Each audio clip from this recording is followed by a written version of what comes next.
I would like to thank Kay Williams and the members of the Historical Society for inviting me to share some special memories with you. First, a special thanks to Josephine Lupo, the Riccardi family, and Zeb Montanelli for contributing some of their photographs, and a super thanks to Angela Biel for the very interesting film clip pertaining to the street festivals in our Italian community held many years ago. I was born and raised in the house I live in presently on Bonnet Place, which is at the very end of Zazzetti Street.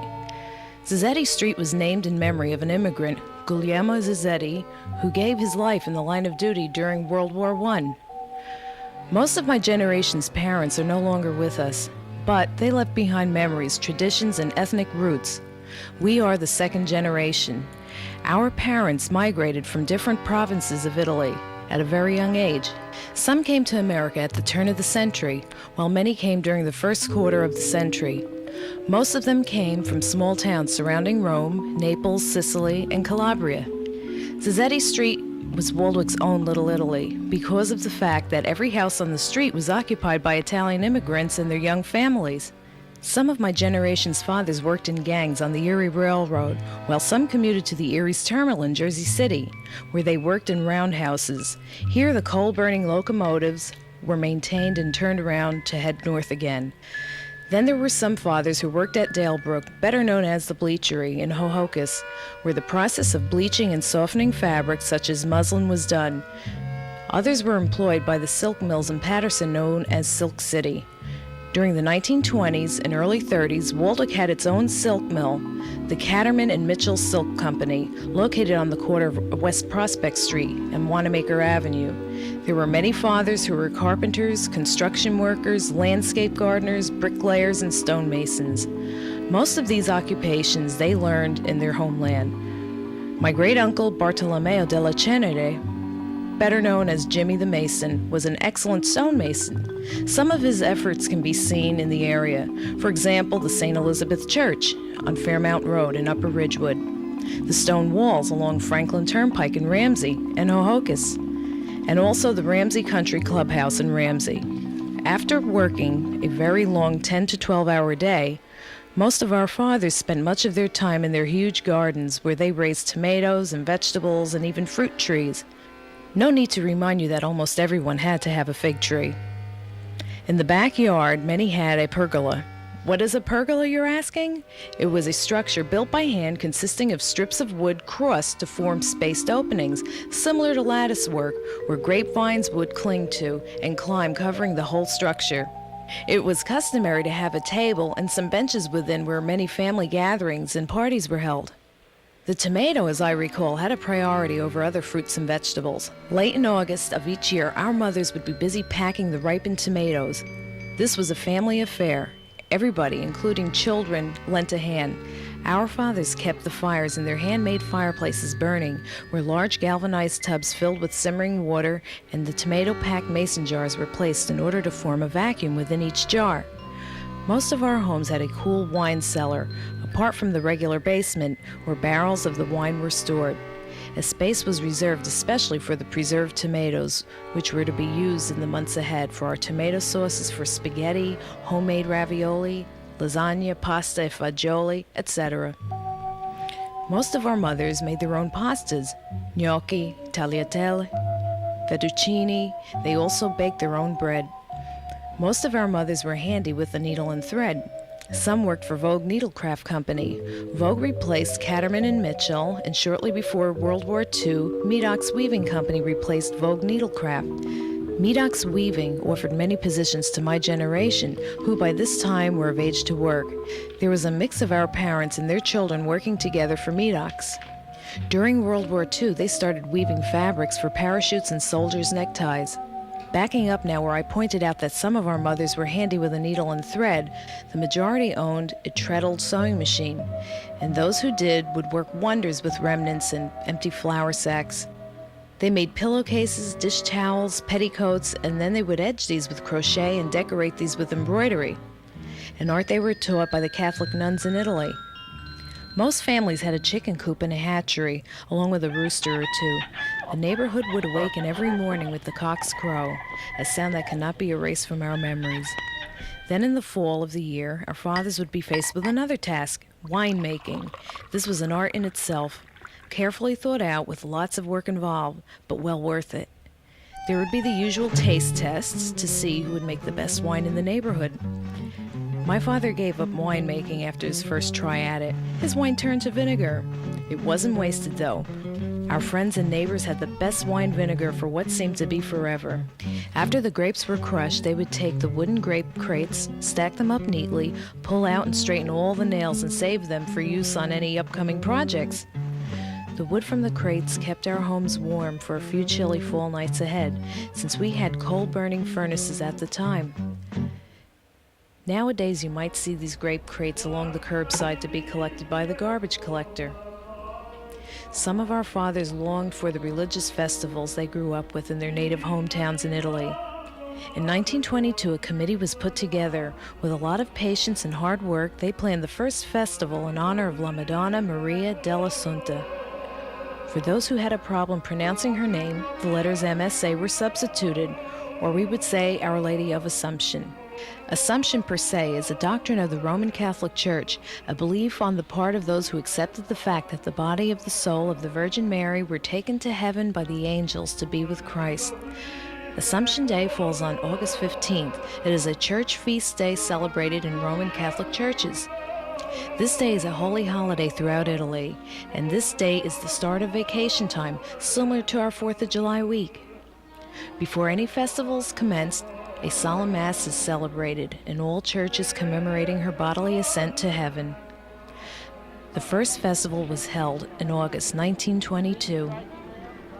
In this picture taken in front of the old St. Luke's Church in Hohokus, you can see how some of our fathers and many of the local young girls dressed in white depicting virginity in honor of our Blessed Virgin Mary.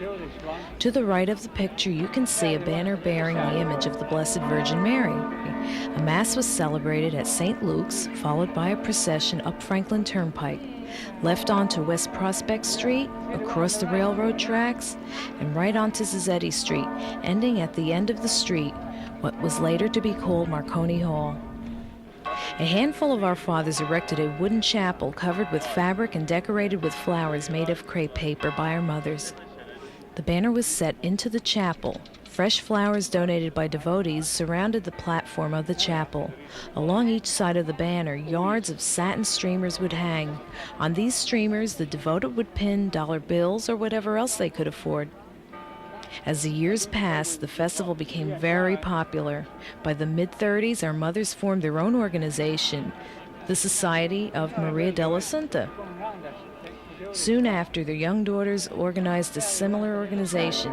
Henceforth, the mothers became the MSA Seniors, and the young daughters were known as the MSA Juniors. The young males weren't about to be cast aside.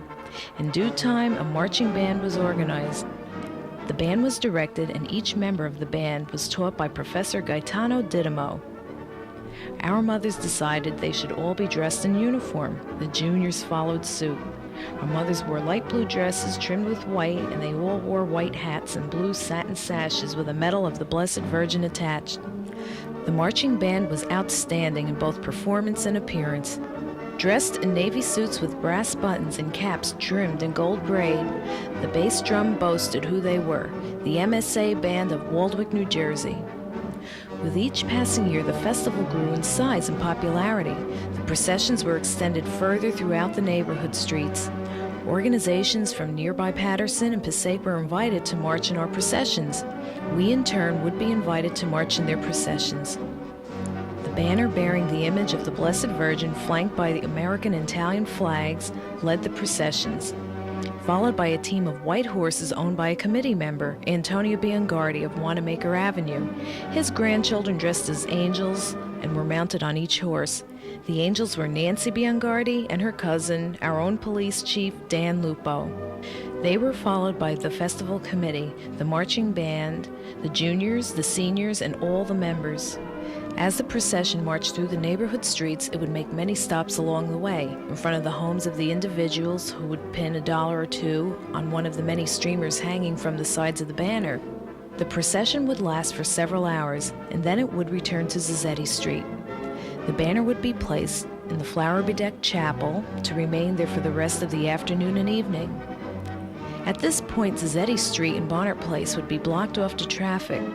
The whole length of Zazzetti Street was lined at both sides with poles from which brightly colored light bulbs would be decoratively strung across. Each set of poles was set in front of a house on Zazzetti Street. The electricity was provided by the homeowner. At the windup of the procession, several aerial bombs would be sent up as a signal to let everyone within the blast's range know that the festivities had begun. Buses filled to capacity came in from Paterson, Passaic, Newark, Brooklyn, New York City, Connecticut, and other nearby towns to enjoy the festivities and the food, such as traditional sausage, peppers, and onions, hot dogs, pizza, corn, sofrito, clams, beer, wine, soda, shalali, better known as ices, coffee, Italian pastries, and more. There were rides, penny pitch stands, games, raffles, live Italian entertainment, comedy acts, singers imported from New York City's Italian radio station WOV. A band concert by our own band was scheduled for later in the evening. And finally, at the end of the evening, around 10 p.m., a huge fireworks display was enjoyed by everyone. By midnight, it was all over. Back in 1937, the Marconi Social Club was incorporated. Their clubhouse was where Graff and Lorch cabinet makers and the B&C Communications stand today at the very end of Zazzetti Street. Anyway, for years, our fathers would take a walk to the clubhouse. They'd spend a few hours playing Italian card games such as La Briscola or Tre Sette, or they would go around to the back of the clubhouse where they had two bocce alleys, a version of bowling. Then there would be a few who would much rather sit in front of the clubhouse, puffing on their De Nobili cigars, sipping a little homemade wine, and discussing the events of the day, namely the war. There would be moments where one would think that they had the solution on how to bring the war to an end. Now and again they would be doing lots of reminiscing about the old street festival.